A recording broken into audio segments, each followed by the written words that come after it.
Ignition sequence starts. 6, 5, 4, 3, 2, 1, 0. Liftoff. We have a liftoff.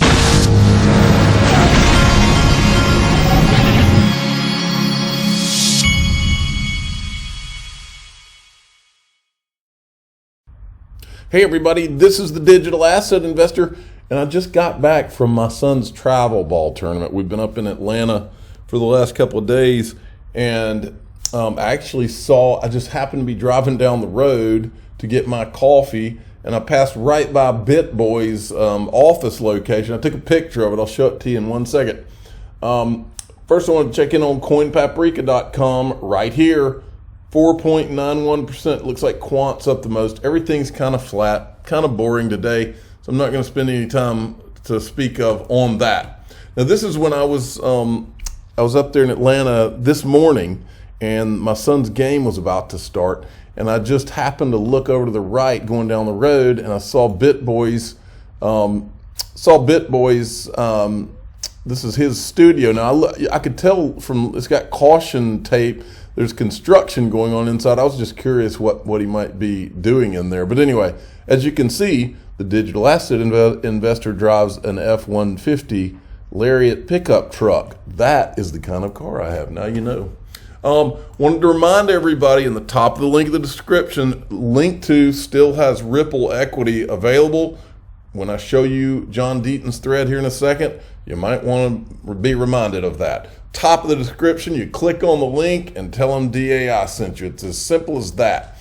All right, John Deaton, will there be a settlement in SEC versus Ripple? This very rarely do I do this, but this is one of those threads that's worth going through all the way.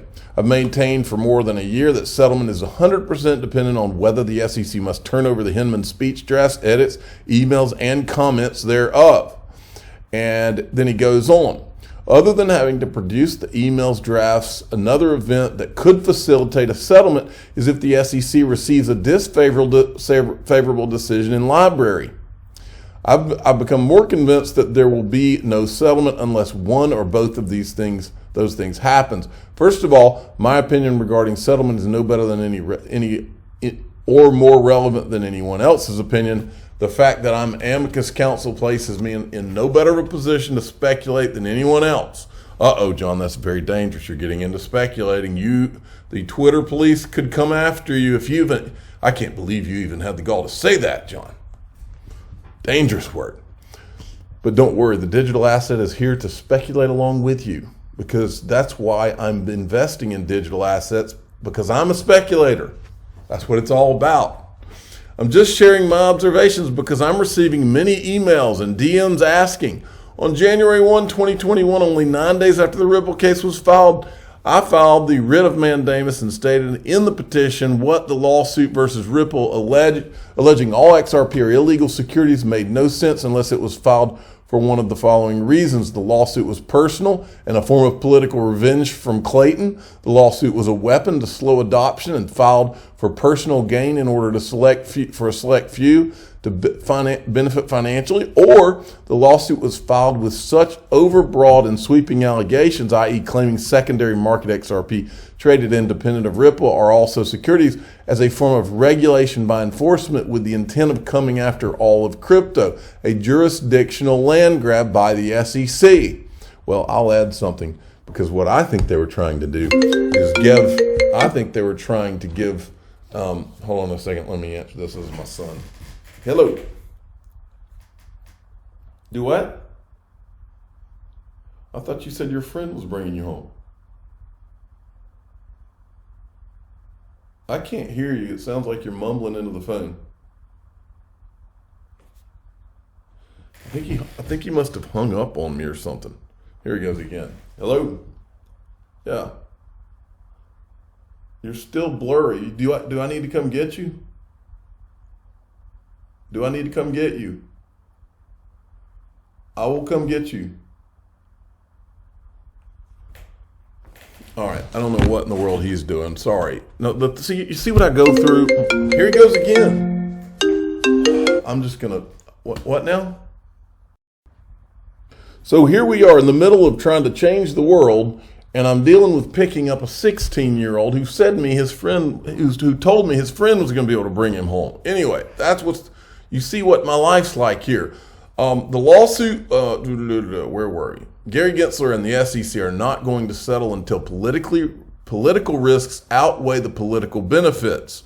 Right now, I think Gensler believes that he doesn't have much to lose by not settling. In fact, the SEC were to, if the SEC were to win summary judgment in both Library and Ripple, it would provide Gensler the validation that most tokens are securities and justification that they must be regulated by the SEC. Right now, the political environment seems to favor the CFTC as the regulator of choice for crypto. POTUS's executive order gave limited input or jurisdiction to the SEC. Republicans in the Financial Committee and Senate favor the CFTC. These senators, their bill favors the CFTC. If Gensler let's see. Okay, if Gensler were to get a victory in the Library case and the Ripple case, he might be able to swing political sentiment towards the SEC. He could say 2 federal judges agree that these tokens are securities. If Judge Torres concludes XRP is a security, Gensler and the SEC will sound like today's XRP holder. For 2 years, we've been saying to the crypto world that if XRP is a security, then every altcoin in existence, with the exception of a few, are also securities, including Ethereum. SEC refused to settle Library. Jeremy Kauffman offered everything except registering today's LBC as a security. He offered to dissolve the Library company and sell his assets at auction. The SEC even conceded that the majority of today's LBC purchasers are users but refused to settle. Ripple offered to settle before the lawsuit was filed and agreed to pay a fine and penalties related to sales in early years, and with SEC not agreeing to give clarity for today's XRP. In other words, Ripple would pay a substantial amount of money and live with the status quo. But the SEC refused. Further, acting as temporary chairwoman of the SEC, Allison Heron-Leak discontinued the use of conditional settlement offers. In my opinion, that was a decision directed at hindering any potential settlement with Ripple and other crypto platforms. Think about it. Why would you do away with a practice that helps facilitate settlements? With the Ripple Library cases pending, the SEC filed the Wahi case claiming 9 tokens sold by individuals are securities. Then comes the filing of the Dragon Chain case. The CEO of Dragon Chain, after spending $2 to $4 million in legal fees over 4 years investigated, was told the investigation was over and he was free on the eve of the statute of limitations expiring. No longer represented by counsel, the SEC filed the case claiming Dragon is a security. So anyway, I'm not going to go, this thing, I mean, it's very good. You need to read through the whole thing. But John goes on and on about all of the ins and outs. And let me see what his ultimate conclusion is. Almost a year ago, I tweeted Brian Brooks could settle the Ripple case in 15 minutes, then spend more time deciding what to eat for lunch. I remember when he did that. So you can see John Deaton seems to me, and that, folks, this is what the reason for our mission here, at least on this channel, has always been to put the spotlight on the truth and put that spotlight in front of everyone so that every waking day for the people that file this lawsuit and continue it, because they're doing it in bad faith, for every waking moment that they have to have a big fat spotlight on how disingenuous they're being. And that creates pressure. And that's what they deserve, because none of this is honest and true. You can't, Gary Gensler, I don't care what they say. I don't have to be a lawyer, but you cannot give Bitcoin and Ethereum a free pass, not with what we know, and then after you give them a free pass and ignore securities laws, point at all other digital assets and say, oh, well, those are all securities. There's nothing true and nothing honest in that. And these people need to be held accountable. Now, I had to cover this because this guy, I just wanted to illustrate to you, this is what happens when someone fears something. Max Keiser's talking bad about Ethereum and XRP, called them unregistered securities, toxic poison, shit coins, and all this. And he's doing it because he knows if Bitcoin ever has to face any competition, that it's technologically a joke compared to all the rest of them, and he can't have that. That's why this is pure fear right here. Now, the Chamber of Digital Commerce, it looks like Perry and Boring and the Chamber of Digital Commerce are going to finally file the brief that they've been promising, because you can see when you look through these, they intentionally posted this so you can see through it. You can see Brad Garlinghouse's name, Chris Larson's name, and Ripple and all that, okay? So Jeremy Hogan says the Chamber is wading into the Ripple versus SEC case. Expect something similar to what it filed in the Telegram case, and the argument is that although the sale of XRP might have been a security, the token is not inherently a security, similar to John Deaton, just not as compelling. Now, folks, as far as we are into this thing, I have to wonder if the Chamber of Digital Commerce is now filing this just to save face. But I will give them the benefit of the doubt if they're going to file it, and let's see just how passionately they get out there and start fighting. That's where the tell will be. Now, just to let everybody know, Eleanor Terrett reminds us, big week for crypto coming up, 9/13 to 9/14, Blockworks Digital Asset Summit. 9/15 is the CFTC chairman testifies before Senate AG, and Gary Gensler testifies before the Senate Banking Committee, both at 10 a.m. 9/16, Ethereum merge to proof of stake. Let's remind you of a couple of others. Flare is supposed to come out any minute now, and also XLS20 on the XRP ledger. Okay, and things are heating up. Now, this is a clip I had not seen before. I don't know who this guy is. Apparently, you can go look at this video, and this is who it is. But listen to this. So we got a question from Michael who wants to know about where you see currency risk. It seems like you have a slightly bearish view on the dollar, relatively constructive on emerging market currencies, specifically Asian currencies. Is there anywhere out there that you see major currency risk at the moment? Well, I think there's a major currency risk in general to paper monies that are being created by national governments. And I think we can see that recently with the Bitcoin phenomenon and maybe the general crypto space. I mean, the world is moving in this area towards crypto in general, and I'm a great believer in that.